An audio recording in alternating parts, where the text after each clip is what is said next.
읽은 이 말씀의 시작에서 보면 노아의 아들 셈과 함과 야벳의 족보는 이러하다. 그 족보라는 단어가 여기 나옵니다. 이 족보가 히브리 말로 톨레도스예요. 그 톨레도스라는 그 단어로 이끌리는 묶음이 창세기에 10권이 있습니다. 근데 그 중에 이제 오늘이 4번째 책이에요.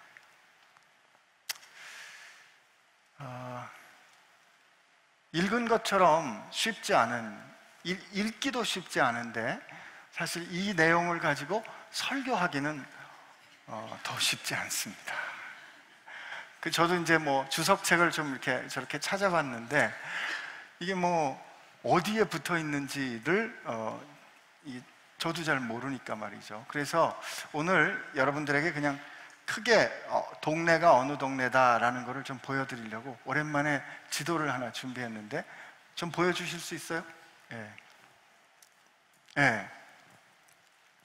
지금 보면 처음에 읽었던 부분에 나오는 야벳의 자손이 그 빨간색으로 표현된 부분인데 우리가 흔히 말하는 소아시아, 지금의 터키와 소아시아와 유럽의 일부와 이탈리아까지 포함되는 부분이 야벳의 자손들이 살았던 지역이에요. 이제 거기에 야벳의 아들이 7이 나오고 그 야벳의 아들 7 중에 2사람에서 나온 손자가 또 7이 나와서 야벳의 자손을 14명을 기록을 합니다.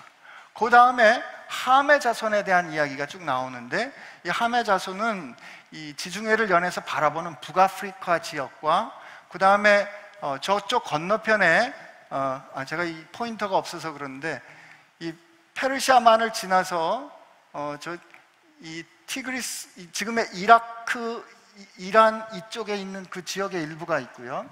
그 다음에 이쪽 이 아라비아 반도의 아래쪽에 북아프리카 지역의 애굽을 포함해서 함의 자손이 30명이 등장을 합니다. 그리고 이제 셈의 자손이 26명이 나오는데 일부가 저쪽의 함의 자손과 더불어서 저 바빌론 중심에서 섞여 살고 그 다음에 이 아라비아 반도 이 아라비아 반도 쪽에 이쪽에 이제 살게 돼요. 그 함의 자손에서 중요한 네모 박스가 가나안 족속이 되는데 여기 보면 지금 이제 이 헤아려 본 숫자로 보면 야벳의 자손이 14, 함의 자손이 30, 그 다음에 셈의 자손이 26이 돼서 합치면 70이 됩니다. 이제 그 히브리 사람들이 쓰는 숫자가 중요한데요. 이 책은 지금 모세가 애굽에서 이스라엘 백성을 이끌어내서 이제 가나안 땅에 들어가는 시점에서 썼다라고 우리가 본다면, 그러면 지금 이 책에 특히 이 10장에 나오는 이야기는 가나안을 중심으로 앞으로 이스라엘 사람들이 들어가서 살아야 하는 그 가나안 땅을 중심으로 세상이 어떻게 구성되어 있는가를 본 거예요. 그래서 이 챕터의 다른 별명이 Table of Nations, 열방의 표라는 뜻이에요. 근데 이제 왜 70개의 나라가 진술되어 있을까? 처음에 넘어갔군요. 야벳 자손이 14인데 그 야벳 자손이 14인데 그 야벳의 아들이 7이고 그 7 중에 2 아들의 손자만 7을 기록하거든요. 하나에서 셋, 하나에서 넷. 이 말은, 그리고 나오는 그 후손의 이름이 사람이기도 하고 지역 이름이 나오기도 하고 족속의 이름이 나오기도 해요. 그래서 이 일은 70 후손에 대한 혹은 70 족속 나라 지역에 대한 이름을 여기 거명하는 이유는 모든 족속의 이름을 다 적기보다는 그 당시의 세상을 이해하는 것을 선택해서 보여주는데 목적이 있는 거죠. 70은 이스라엘 사람들이 생각할 때 충만한 숫자의 하나였습니다. 3이 이제 하늘의 숫자고 넷이 사방, 천지 사방을 뜻하면 3 더하기 4는 7이 되고, 또 하나님이 일곱째 날에 쉬셨잖아요. 7이 또 완전수예요. 그리고 거기에 열이 또 충만한 수거든요. 7 곱하기 10은 70이 충만하다. 이게 만국이라는 의미가 되는 거예요. 그런 비슷한 수의 이해가 창세기 뒷부분에 가면 이제 야곱이 요셉을 만나고 야곱이 자기 후손들을 이끌고 이제 애굽으로 들어갈 때, 그때 요셉이 애굽에서 난 아들 둘을 제외한 야곱의 자손이 몇 명?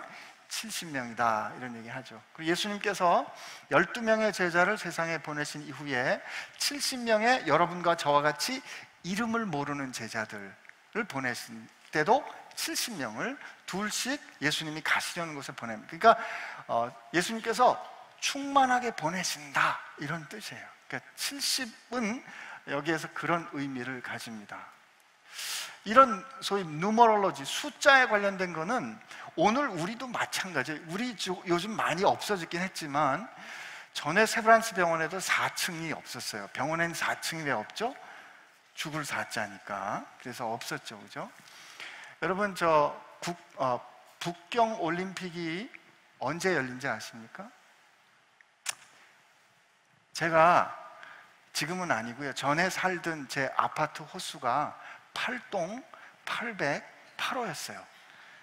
그걸 본 어떤 분이 중국 사람이 이걸 봤으면 아마 몇 억은 더 받았을 거라는 거예요. 중국 사람이 8자를 그렇게 좋아하고, 이게 8자가 무한 숫자 때문에 복된 숫자라고 생각해서 북경올림픽이 언제 열렸어요? 2008년 8월 8일 저녁 8시 8분에 시작했습니다. 이게 그러니까 우리가 갖고 있는 숫자의 이해인 거죠. 히브리 사람들이 이 70명을 지금 하나님께서 여기서 기록해 주셨을 때는 그런 당시에 이스라엘을 중심으로 한 만국을 들려준 거예요. 근데 오늘 이 역사를 가만히 보면 기쁨의 역사라기보다는 슬픔의 역사, 도대체 이 사람들을 보면 도저히 희망이 보이지 않는 역사입니다. 근데 오늘 그 역사는 이제 노아의 세 아들 야벳과 함과 셈으로 기록이 되는데, 여기 이제 그 반복되는 구조적인 특징이 있는데, 여러분 먼저 2절을 한번 보시면 이렇게 돼 있잖아요. 야벳의 아들은 하고 이렇게 나오고, 그 다음에 5절에 보면 이들로부터 여러 나라 백성으로 나뉘어 각기 뭐와 언어와 종족과 나라대로 바닷가의 땅에 머물렀더라. 그 다음에 6절에 함의 아들은 이렇게 하고 쭉, 그 다음에 함의 족보가 끝나는 20절에 가보면 이들은 함의 자손이라 각기 족속과 언어와 지방과 나라대로였더라. 그 다음에 셈은 에벨 온 자손의 조상이요, 그 다음에 쭉 끝날 때 어떻게 끝나요? 31절에 이들은 셈의 자손이니 그 족속과 언어와 지방과 나라대로였더라. 그러니까 지금 이 증언을 보면 이 흩어진 각 족속과 흩어진 사람들이 자기의 말을 쓰고 있다라는 걸 우리 볼 수 있어요. 근데 다음 주에 읽게 될 11장 1절부터 9절 사건은 11장 1절에 보면 이렇게 증언해요. 온 땅의 언어가 하나요, 말이 하나였더라. 이들이 한 가지 언어, 왜냐면 한 가족에서 나왔잖아요. 그죠? 한 가지 말을 쓰고 있다가 이들이 어떤 결정을 하냐면 우리가 하늘에 닿자, 그래서 우리 이름을 내자라는 결정을 하고 바벨탑을 쌓을 때 하나님께서 내려와 이들의 언어를 흩으십니다. 그러니까 이들이 언어를 흩어서 서로 소통하지 않기 때문에 땅에 흩어지는 사건이 일어나요. 그러니까 이들이 각각 하나님이 언어를 혼잡게 하셨다는 이 사건을 볼 때 11장에 있는 1절부터 9절까지의 사건은 뒤에 기록되어 있지만 오늘 10장의 사건 중간에 있거나 혹은 시작에 이 일이 일어난 거 우리 알 수 있죠, 그죠? 그래서 우선은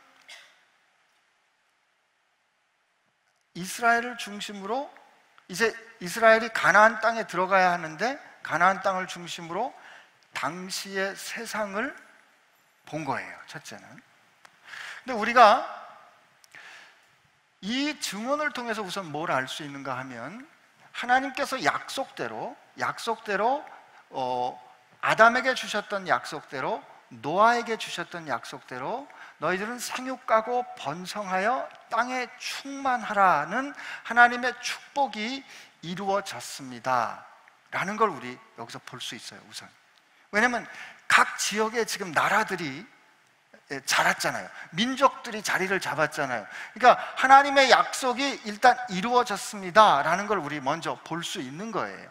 근데 문제는 하나님께서 에덴에 한 동산을 창설하시고 거기 인간과 같이 기거하시는, 아까 여기도 말하는데 주의 보혈이 흐르는 곳에 하늘과 땅이 만나잖아요. 하나님과 인간이 같이 거하는 그 처소를 하나님이 거룩한 곳, 성소, 템플, 성전을 만드셨는데 인간이 범죄하면서 그 에덴에서 떠나갔거든요. 그러니까 하나님과 분리된 인간이 땅에 흩어질 때, 땅에 충만할 때 갈등과 어려움과 문제를 가지고 흩어질 수밖에 없는 현실을 우리에게 보여줍니다.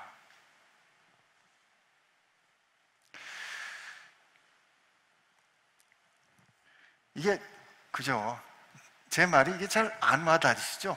저도 잘 힘들어요. 이게 뭐 언제적 얘기인데, 그죠? 역사 이전의 역사 얘기인데 여러분들 이렇게 쉬우시겠어요? 근데 우리 저 지도 다시 한 번만 보여주실래요? 다시 한번 보여주실 수 있어요? 예. 아유, 이건 금방 나오네. 근데 오늘 여러분 야벳이 그 자리 잡았던 곳이 소아시아와 유럽 지역이잖아요. 저쪽에 가서 야벳이 자리를 잡았어요. 근데 이 창세기 9장에 보면 노아가 야벳에게 축복을 하는데, 9장 우리 한번 가볼까요? 9장 25절에서 27절까지에 보면 이제 그 저주와 이 축복이 나오는데, 25절에 가나안은 저주를 받아 그의 형제 종들의 종이 되기를 원하노라 하고, 또 이르되 셈의 하나님 여호와를 찬송하리로다. 가나안은 셈의 종이 되고 하나님이 야벳을 창대하게 하사 셈의 장막에 거하게 하시고 가나안은 그의 종이 되게 하시기를 원하노라. 근데 오늘 이 지도를 보면 어떻게 저게 노아의 저 축복이, 혹은 어떻게 야벳의 자손이 셈의 장막에 거하는 일이 일어날 수 있을까? 이 셈의 장막에 거한다는 말은 하나님께서 그 셈은 지금 하나님이 셈을 통해서 하나님의 구원의 경륜을 이루어 가시는 족속이거든요. 근데 어떻게 야벳이 셈의 장막 안에 거하게 되는가 하면, 여러분 우리 사도행전 요즘 아침 예배 때 읽고 있는데, 사도 바울이 전도 여행을 하면서 소아시아 전도를 하고 그 다음에 2차 전도 여행 때 유럽에 전도를 하게 되잖아요. 여러분 사도행전에서 이루어지는 이방인들을 향한 전도가 야벳의 지경에서 일어납니다. 하나님께서 노아를 통해서 주셨던 그 구원의 경륜이 이제 우리가 앞으로 보게 되겠지만, 이 셈을 통해서 에벨로 가고, 에벨에서 벨렉으로, 벨렉에서 아브라함으로, 아브라함에서 다윗으로, 다윗에서 예수님으로 이어져 온 민족에게 퍼지는 하나님의 그 복음의 경륜이, 구원의 경륜이 지금 저 야벳의 족속이 어떻게 복음 안으로 들어오는가는 신약의 사도행전을 통해서 이루어지는 걸 통해서 볼 수 있어요.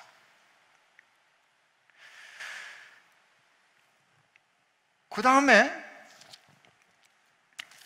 이제 그 함의 족속이 쭉 나오는데, 함은 보면 구스는 지금의 에티오피아고요, 미스라임이 이집트인데 붓과 가나안이요. 그 다음에 이렇게 쭉 나오는 요 사람들의 이야기 중에 8절에 보면 구스가 또 니므롯을 낳았으니 그는 세상의 첫 용사라.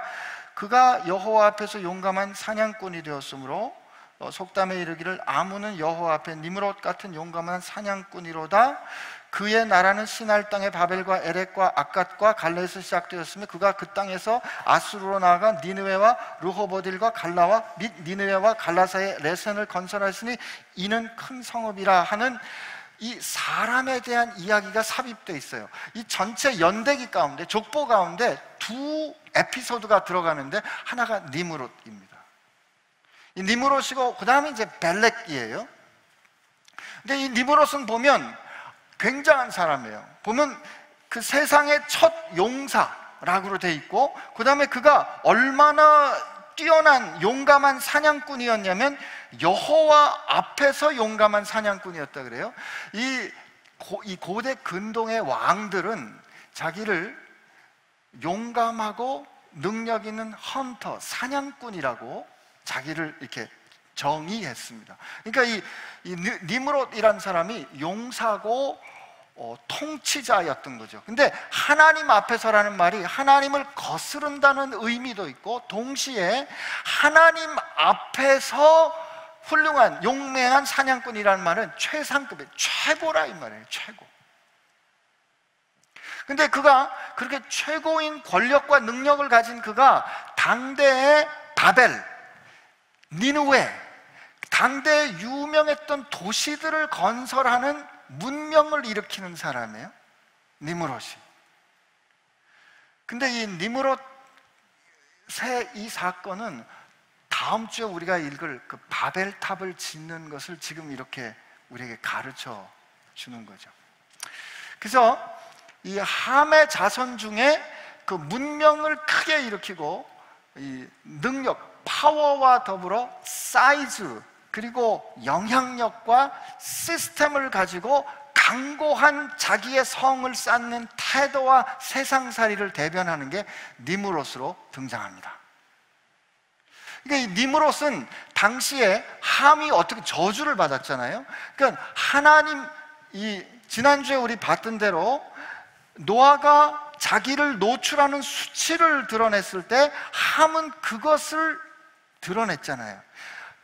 벌거벗은 것을 알게 하는 것은 아담과 하와가 범죄하고 난 다음에 그들이 벌거벗은 것을 알았기 때문에 부끄러워했잖아요. 그러니까 수치를 드러내는 것은 사단의 아들들의 모습인데, 셈과 야벳은 아버지의 수치를 보지 않으려고 옷을 걸고 뒤로 들어가 아버지 고개를 돌리고 보지 않고 아버지의 수치를 가렸잖아요. 근데 그 함의 자손이 우리가 볼 때는 아주 성공적인 세상살이를 했다 이거예요. 니므롯으로 대변되는. 그리고 여기 또 한 가지 재미난 거는 이 사람들이 살아가는 모습 중에 특별히 우리 15절부터 19절 사이에 가나안 족속들의 이야기가 나오고, 그 중에 19절에는 가나안의 경계가 나와요. 19절 한번 보면 가나안의 경계는 시도네로서부터 그라를 지나 가사와 소돔과 고모라와 아드마와 스보임을 지나 라사까지였더라. 이 가나안 족속이 그 지역을 아큐파이하고 있는데, 지금 니므롯이 지도가 없어졌구나. 이제 지도는 그냥 이제 웬만큼 기억하시겠죠. 에덴이 있었던 거라고 비슷한 그 근처에 바벨이 구축이 됐어요. 건설이 되고. 그런데 하나님이 지금 함의 자손들이 가나안에서 가나안 지경을, 거기 여부수 족속이 예루살렘이거든요. 그 가나안 지경에서 삶을 살고 있는데, 하나님은 이제 이스라엘 백성을 그 가나안 땅으로 들여보내시는 거예요. 왜? 거기에 하나님께서 지정하신 하나님의 이름을 둘 예루살렘이라는 경륜의 장소를 이제 하나님께서 건설하시는 거거든요. 근데 오늘 우리가 우선 주목해서 볼 것은 함의 자손을 통해서 하나님은 세상 사람, 하나님을 거스린, 자기가 스스로 선과 악을 결정하려고 했던 태도를 가진 사람들의 모습을 니므롯을 통해서 우리에게 보여줍니다. 이게 상징적인 인물이에요. 그리고 이제 셈의 족속이 나오는데, 이 70족속 혹은 70명의 만국기에 셈의 족속에 보면 말이죠, 셈의 족속 26명 중에 경륜을 이어받은 사람은 에벨과 벨렉인데, 이 10장에 나오는 이야기에는 함의 편에 섰던 욕단의 자손들의만 이야기, 욕단의 자손들의 이야기만 한참 나와요.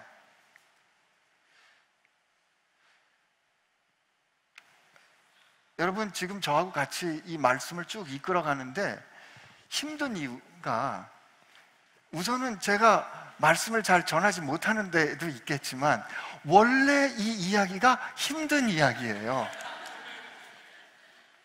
그리고 원래 지금 하나님께서 이 70명의 족속들이 쭉 퍼져나가는데, 특히 우리는 말이죠, 이게 남의 이야기처럼 들리잖아요. 이 전라도 경상도 같으면, 충청도 같으면 금방 들어오겠는데, 이게 전라도 경상도 얘기도 아닌데, 그러나 이스라엘 사람들은 앞으로 여기 나오는 이름들 말이에요. 블레셋 하면은 사사기에서부터 다윗 왕에 이르기까지 이스라엘을 두고두고 괴롭히는 게 블레셋이에요. 앞으로 북이스라엘을 멸망시킬 권세가 아수르예요. 앞으로 유다를 멸망시킬 족속이 바벨론이라고요. 자기들의 민족을 어렵게 하는, 그리고 이제까지 자기들은 어디 애굽 백성의 노예되었다가 살아왔잖아요. 그러니까 우린 일본뿐이라고 잘 못하죠, 그죠? 일본이라고 말하는 거하고, 이걸 웃어야 되는데, 일본이라고 말하고, 중국분은 우리가 한자로 요약하죠. 네, 그렇게 말하는 거하고, 이런 것처럼 그런 정서를 가지고 지금 이 만국기를 이 사람들은 느낄 거라고요. 문제는 우리가 이거를 바라보는 관점에서 10장은 말이죠, 철저히 이 역사를 돌이켜보니까 땅에 충만하긴 했는데, 땅에 가득하긴 했는데, 현상이 뭐냐면 소망이 없다예요.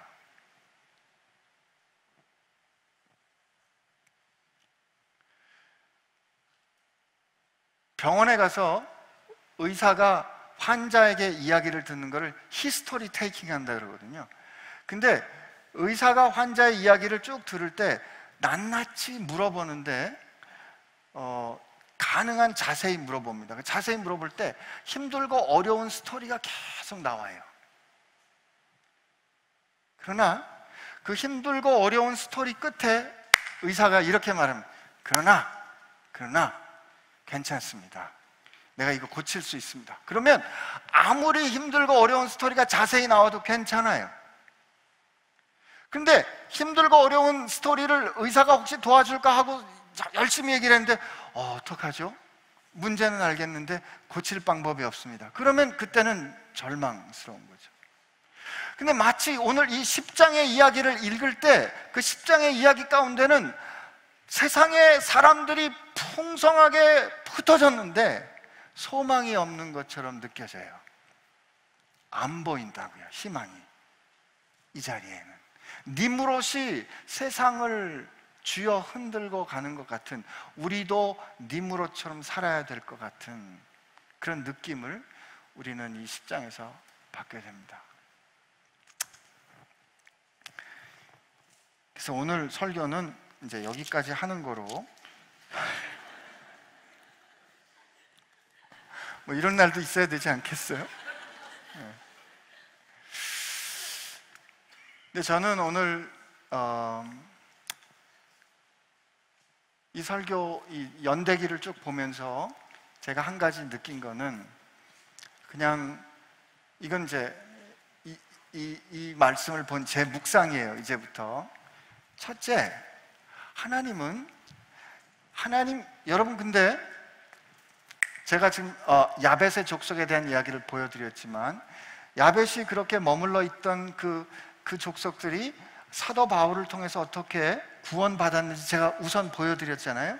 근데 사실 그 이야기가 어떻게 예언되고 있냐면, 이사야 말씀에 보면 이사야 11장, 이사야 24장, 그리고 이사야 후반부에 보면 바다의 족속들이, 바다의 나라들이 여호와의 영광을 볼 것이다. 그 땅 끝에 있는 나라들이, 거기에 있는 내 백성들이 돌아올 것이다 라는 이사야를 통해서 저 야벳의 땅들이 어떻게 죽게 돌아올 거라는 그런 예언을 하시는데, 그 예언이 하나님을 통해서, 예수님을 통해서 초대교회에 성취되는 걸 우리는 봤어요. 근데 오늘 이 족속 이 족보의 세 끝에 보면 각 나라와 언어라 그랬잖아요. 언어로 흩어졌는데 그 언어가 각각 다른 그 나라들이 하나님 없이 흩어지는 것 같아 보이고, 그 당시에 이스라엘이 그 나라를, 이 가나안을 중심으로 바라봤을 때는 그 강성한 나라들이 포진해 있는데 도저히 이스라엘을 통해서 하나님의 경륜이 이루어질 것 같지 않은 거예요. 히브리 말을 쓰는 사람들은 겨자씨 같아서 안 보이는 것 같은 현실, 그런 현실 가운데 하나님은 지금 이 10장의 이야기를 들려줄 때는 하나님의 경륜의 사람을 그냥 쓱 감춰두세요. 벨렉, 에벨 이 정도로 말씀하시고 안 보여주신다고요. 근데 이렇게 안 보여주실 때 우리가 어떻게 착각하게 쉽냐면, 하나님, 우리가 세상에서 하나님 말씀대로 하나님 뜻을 이루려면 저 니므롯 같이 해야 되는 거 아닐까요? 하는 생각을 갖기 쉽다 이 말이죠. 그렇지 않습니다. 저는 오히려 이 10장에서 하나님께서 우리에게 가르쳐 주신 굉장히 중요한 사실은 하나님 나라의 은닉성이에요. 하나님 나라는, 여러분, 우리 분명히 알고 있어요. 오늘 이 10장의 역사를 읽어보면 소망이 없는 것 같지만 소망이 있다는 거 우리는 알아요. 어떻게 알아요? 예수님께서 부활하시고 그 다음에 사도행전 마가의 다락방에 성령께서 오셨을 때 혼잡했던 언어가 통합되는 역사가 일어났어요. 예수님이 말씀하셨어요. 모든 나라와 모든 족속에게 복음이 전해져야 끝이 온다. 모든 족속에게 복음이 전해져야 한다라는 이야기 예수님께서 명령으로 하셨는데, 그걸 어떻게 했다? 사도 바울은 어떻게 그거를 소망을 가졌어요? 로마서 11장에 이방인의 충만한 숫자가 주께 돌아오면 이라고 그가 믿었는데, 사도 요한의 눈을 열어주셨을 때 요한계시록에 보니까 하늘의 찬송을 들었잖아요. 각 나라와 족속과 방언과 또 하나 뭐죠? 민족에서 주님께서 자기 피로 사람들을 사서 하나님께 드렸다라는 게 요한계시록 5장에서 노래로 선언돼요. 제가 카나다에서 원주민 선교를 간 적이 있어요. 완전히 가정이 깨졌는데 가서 이제 복음을 전했어요. 할머니가 우시더라고요. 이게 울면 마음이 통한다는 거 아니겠어요? 근데 이게 마음이 움직인 줄 알았어요. 그랬더니 여러분, 되게 우는 게 감동을 받아서 우는 것도 있고요, 신세가 억울해서 우는 것도 있어요. 제가 복음을 전했는데 그냥 신세가 억울해서 운 거지 꼼짝도 안 하시는 거예요. 근데 그때 제가 만네투 기사케획 이렇게 얘기했어요. 만네투 기사케획, 이게 뭐냐면 하나님은 당신을 사랑하십니다. 그 오집웨 분인데 오집의 사람, 그 오집의 말을 한 거예요. 카나다 원주민인데 만니투 기사크백. 그랬더니 할머니가 깜짝 놀라서 저를 보시더라고요. 그리고 제가 요한계시록 말씀을 폈어요. 저는 한국에서 왔는데 이 오집의 족속이 카나다에 온 백인들에 의해서 어려움을 겪었잖아요. 근데 할머니, 여기 보니까 각 나라와 족속과 백성과 방언이라고 그랬는데 오집에 쓰는 말을 쓰는 분이 하나님께서 구원하시는 그 일이 일어날 겁니다. 그때 비로소 할머니가 마음을 여시더라고요. 카나다 사람들이 처음에 자기들을 도와주겠다고 자기 자녀들을 데려다가 너희들 오집의 말을 잊어야 돼 라고 혀를 비누로 씻는 고통을 그들이 겪었을 때 자기 말을 존중해주는 그 이야기를 들었던 그가 하나님 앞에 돌아오는 그런 일을 경험하면서 그 일이 복음이 전해지는 통로를 제가 경험했는 그 아주 작은 미시적인 사건은 요한계시록을 통해서 이미 확인됐다 이 말이에요. 그러니까 우리가 지금 이 답답한 역사를 바라보지만 이 답답한 역사는 주님께서 이미 성취하신 역사라는 시선으로 우리가 바라봐야 돼요. 그러면 이 성취하신 시선으로 바라보는 여기 이 역사의 현실 가운데 하나님은 당신의 경륜의 역사를 숨겨 놓으신다 이거예요. 그럼 무슨 뜻이냐면 현실에서 주님께서 가르쳐 주시기를 얘들아 하나님의 나라는 겨자씨와 같다. 안 보여 눈에. 그러나 이 겨자씨와 같은 하나님의 나라를 가진 사람들이 땅에 떨어져 하늘의 미랄처럼 심기워 썩어지면 커다란 열매를 맺어 이게 이 세상을 전복하는 역사를 가져올 거야 라고 주님이 지금 말씀해 주시는 거예요. 이거는 니므롯이 하나님을 거스렀던 함의 자손이 살았던 니므롯의 삶의 방식과는 아주 다른 삶의 방식인 거예요. 그런데 여러분, 오늘 교회가 니므롯의 방식으로 살고 있다면 하나님 앞에 우리가 돌이켜야 되는 거죠.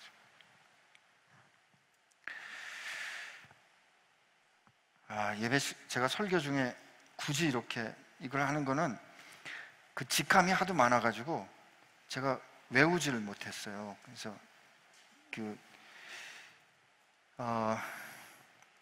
한 조직이 있는데요. 이게 또 이렇게 중요할 때 안 나오네. 그 조직에 제가 그 조직 직함을 좀 불러드릴게요. 그 조직이 어떤 직함이 있냐면 대표 총재가 계시고요, 상임 고문이 계세요. 35분이에요. 근데 대표 고문이 계시고요, 실무 총재가 계시고, 대표 회장이 계시고, 사무총장이 계세요. 고문이 몇 분 계시고, 실무부총재, 공동총재, 부총재, 상임회장, 그 다음에 본부장, 섭외회장, 서기, 그리고 35명 중에 회원이 3분 계세요.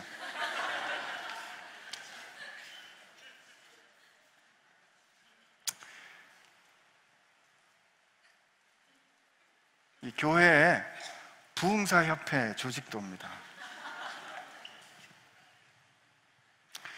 감리교 감독회장님은 지금 대표회장을 못 뽑아서 지금 권한대행인데 대표회장을 뽑을 때마다 법적인 분쟁이 일어나요.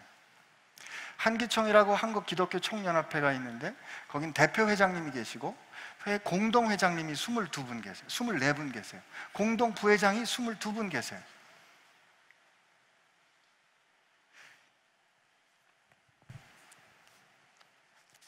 예수님이 청함을 받고 사람들이 높은 자리를 택함을 보시고 그들에게 비유로 말씀하여 이르시되 내가 누구에게나 혼인잔치에 청함을 받았을 때 높은 자리에 앉지 말라. 그렇지 않으면 너보다 더 높은 사람이 청함을 받은 경우에 너와 그를 청한 자가 와서 너더러 이 사람에게 자리를 내주라 하리니 그때 내가 부끄러워 끝자리로 가게 되리라. 모든 백성이 들을 때 예수께서 그 제자들에게 이르시되 긴 옷을 입고 다니는 것을 원하며 시장에서 문안받는 것과 회당의 높은 자리와 잔치의 윗자리를 좋아하는 서기관들을 존경해라가 아니고 삼가라. 그들은 과부의 가산을 삼키며 외식으로 길게 기도하니 그들이 더 엄중한 심판을 받으리라 하시니라.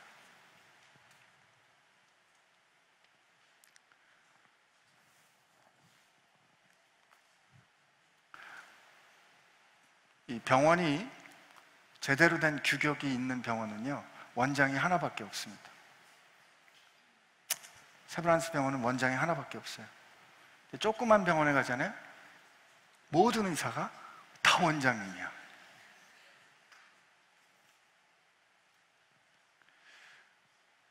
목사님들이 혹은 교회를 지도하는 분들이 대표 회장이 되지 않으면 일하지 않는 현실은 말이죠, 니므롯의 삶의 방식을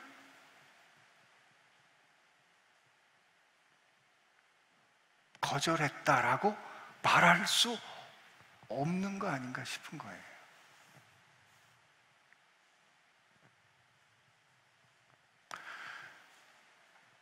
아마 이렇게 말하면 저 아버님께 혼날지도 모르겠어요. 너 꼭 그렇게까지 해야 되냐. 그렇지만 사실 여러분, 이게 오늘 우리가 심각하게 다루지 않으면요, 주님께서 그 족보를 말씀해 주시는데 그 족보 가운데 약속하신 경륜의 그 족보는 그 이름을 감추셨다고요.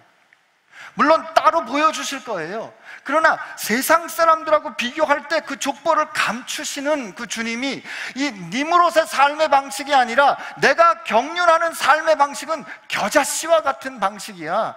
70명의 제자들을 주님께서 그 제자들 사상에 보내셨을 때 제자들이 가가지고 예수님의 이름으로 신나는 일들을 한다고요. 예수님의 이름으로 말했더니 귀신들이 쫓아가고요, 귀신들이 벌벌 떨고 병자가 일어나고 하는 놀라운 사건이 일어나니까 그들이 돌아와서 그 이야기를 주님께 하거든요. 주님이 뭐라고 말씀하시? 그래, 내가 사단이 번개처럼 하늘로 떨어지는 것을 보았다.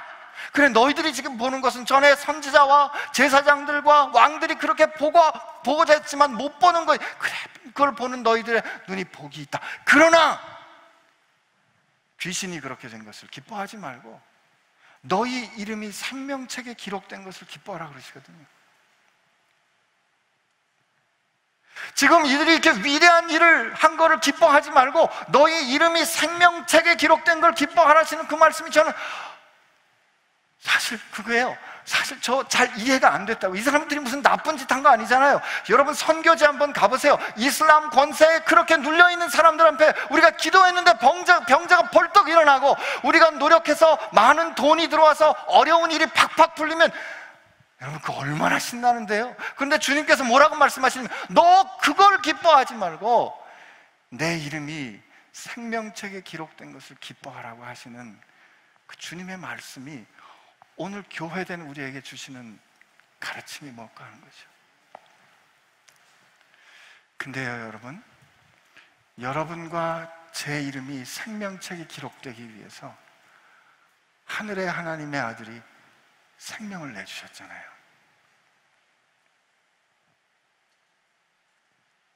여러분과 제 이름이 생명책에 기록되기 위해서 예수님이 수치를 당하시고 하나님과 동등하신 그분이 자기를 비워 종의 형체를 가져 우리와 같아지시고 그 수치를 당하시는 그 값을 치르고 우리 이름이 생명책에 기록된 그 사건, 그래서 내가 예수님의 이름 안에 내 이름이 감추어지는 그 아름다운 역사, 그거를 우리는 기뻐해야 되거든요. 그러려면 하나님, 나는 제발 좀 감춰주세요.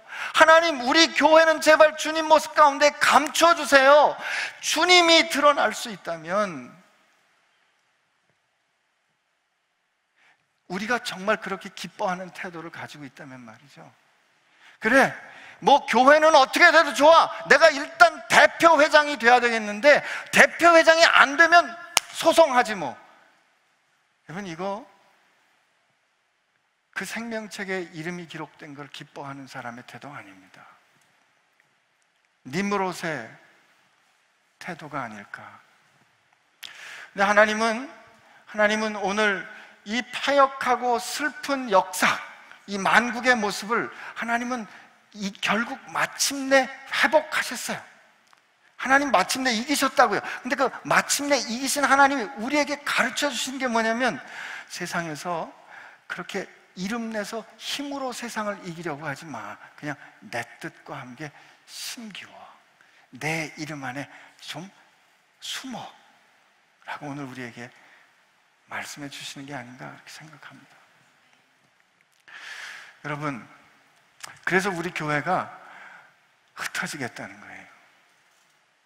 지금 어느 교회도 어떤 모임도 단단한 성을 쌓으려고 그러지 예수님의 이름 안에 소금처럼 녹아지는 결정하는 그런 교회가 필요한 시기가 아닌가 싶은 거예요. 주님보다 높아진 내 교회의 이름이 아니라 주님, 내 교회의 이름을 꺾을 수 있고 그래서 주님이 살 수만 있다면 하고, 우리가 이거는 말이죠, 이거는 여기 나오는 흩어지는 거는 징벌적으로 깨져서 흩어지는 거지만 우리가 주님 뜻에 따라 주님의 이름에 따라 흩어지는 거는요, 만물을 충만케 하시는 이의 충만을 경험하는 교회가 되는 거라고요.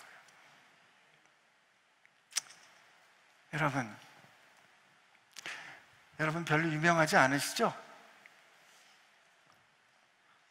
이제 설교 끝낼게요. 이제 유명하지 않으시죠? 유명하지 않으시죠?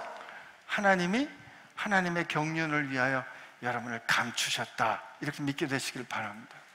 그러나 여러분이 그렇게 세상에서 감추어졌다 그래도 여러분은 이 패역한 세상을 눈을 부릅뜨고 바라보는 하나님의 자녀여야 돼요. 그럴 때 하나님께서 그 세상에는 감추어졌으나 하나님에게는 밝히 드러난 여러분을 통해서 이 세상을 전복시키는 역사를 이루실 겁니다. 우리 같이 기도합시다. 기도하기 전에 찬양을 하면 어떨까요? 그 크신 하나님의 사랑 오늘 찬송했는데 그걸로 우리 바꿔서 불렀으면 좋겠어요. 그 크신 하나님의 사랑, 저 높고 높은 별을 넘어 이 낮고 낮은 땅 위에 온 그 하나님의 사랑을 우리가 기억하면서 찬송하기를 원합니다. 그 크신 하나님의 사랑 말로 다 형용 못하네. 저 높고 높은 별을 넘어 이 낮고 낮은 땅 위에 죄범한 영혼 구하려 그 아들 보내사 방어죄로 삼으시고 죄 용서하셨네. 하나님 크신 사랑은 증량다 못하며 영원히 변치 않는 사랑 성도여 찬양하세.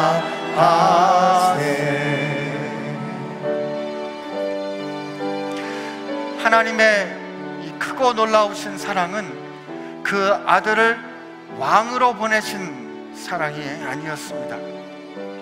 하나님은 그 아들을 대제사장으로 보내신 것도 아니었습니다. 그러나 진정한 제사장이요, 진정한 왕이시요, 진정한 예언자이신 그분은 이 세상의 목수의 아들로 지극히 평범한 겨자씨로 오셨습니다. 세상은 그를 몰랐습니다. 세상은 그를 인정하지 않았습니다. 그러나 하나님은 그를 통하여 영원한 하나님의 역사를 이루셨습니다. 그리고 우리로 하여금 그 이름 안에, 그의 생명 안에 감추어지기를 원하십니다. 오늘 이 시간 우리가 하나님 앞에 기도할 때, 하나님, 세상이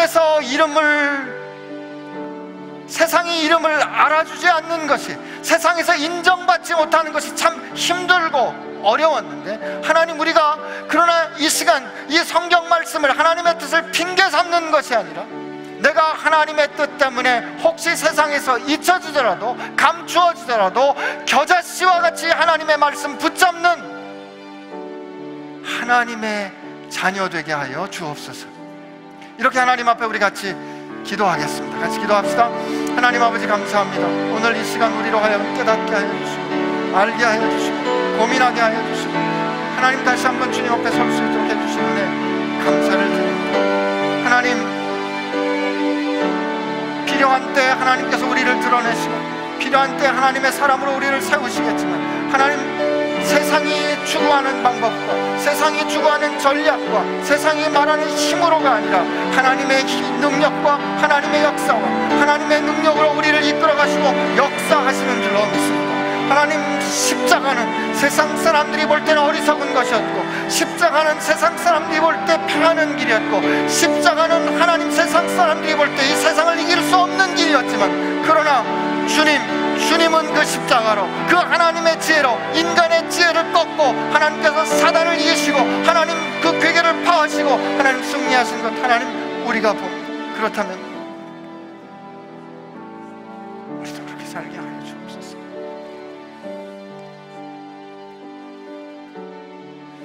주님,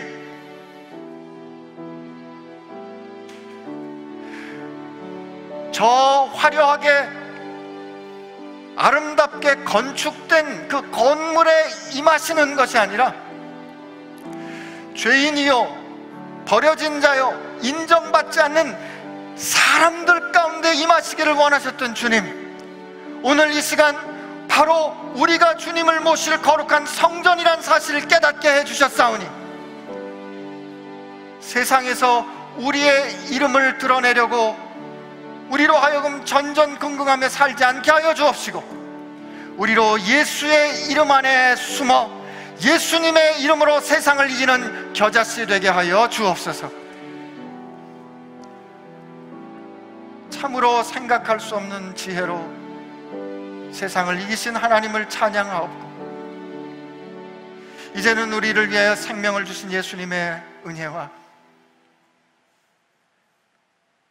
주의 그늘 아래 손으로 덮어 우리를 숨기셨다가 그러나 마침내 필요한 때 우리를 들어쓰시는 하나님 아버지의 사랑하심과 성령님의 역사하심과 힘주심이 이제 하나님의 이끄심에 순종하기로 결심하는 사랑하는 지체들 가운데, 세상을 뒤집어 엎는 겨자씨와 같은 지체들 가운데 함께 하시기를 주의 이름으로 축원하옵나이다.